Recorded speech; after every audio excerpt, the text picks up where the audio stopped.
This is Dr. Corey Maas on Looking Your Best. I'm going to take a few minutes today to talk about facial nerve paralysis. It's a very important consideration in facial plastic surgery in general because we work in and around the facial nerve with virtually every procedure we do.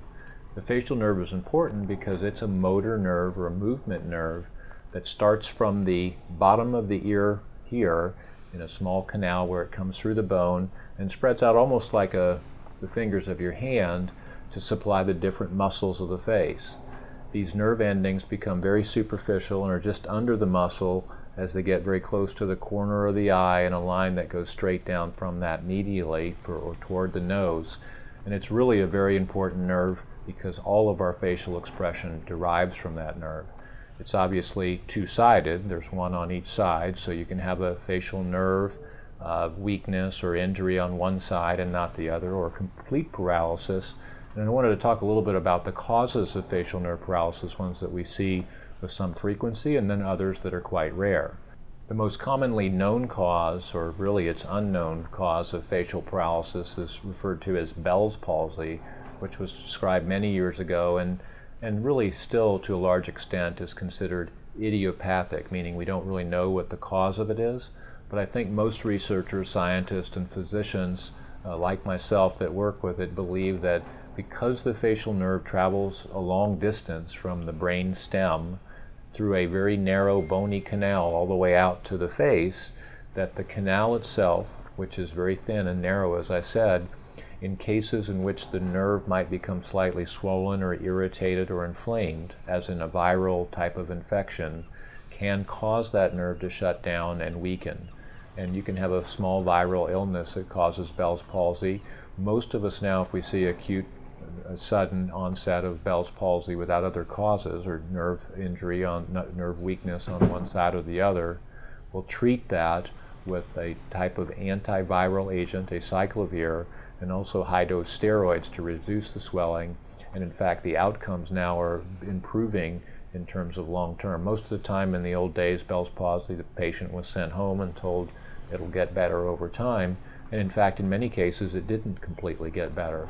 So Bell's palsy is probably a viral origin. It's treatable in the acute stages. And certainly if you have residua, some weakness or irregularities of the facial nerve due to Bell's palsy, there are a lot of things we can do for that, including using Botox and other products to balance the facial features. The other more common type, working in an academic center like I do, are types of treatments, including brain tumors or skull-based tumors, in which the facial nerve is either inadvertently injured or affected by the tumor.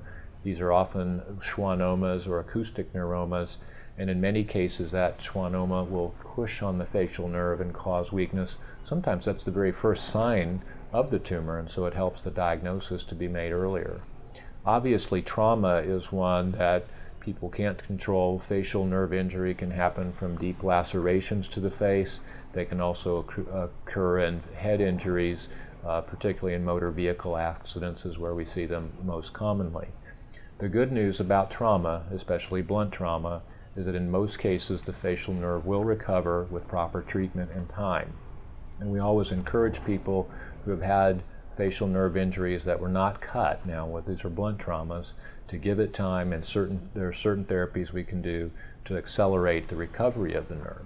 With facial nerve recovery, there are 3 or 4 major types of conditions that are treatable, things that we can improve. One of them is facial nerve weakness, and usually again that gets better with time. Another is a condition called synkinesis, where you smile and the eye closes involuntarily, or opposite, you smile and the eye closes, things like that. This is a condition called synkinesis, where the nerve action is not properly distributed through the face. Hyperkinesis, where it's constantly under too much tone, the brow may be raised too high, one side of the smile may be pulling too hard. Those are things, again, that are treatable, particularly with the botulinum toxins, Botox, Dysport, and these types of products. And finally, really, there's the condition where the facial nerve is not recovering very much at all, and there's incomplete closure of the eye.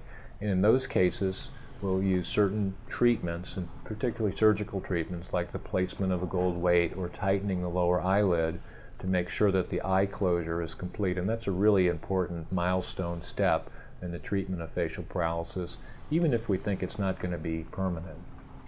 We'll get into facial nerve paralysis and some of the discussions for options for treatment in some more detail, but I wanted to give an introduction and overview and just really say that people that have facial paralysis or paresis weakness most often will get better, and there are a number of treatment options available to all of those patients.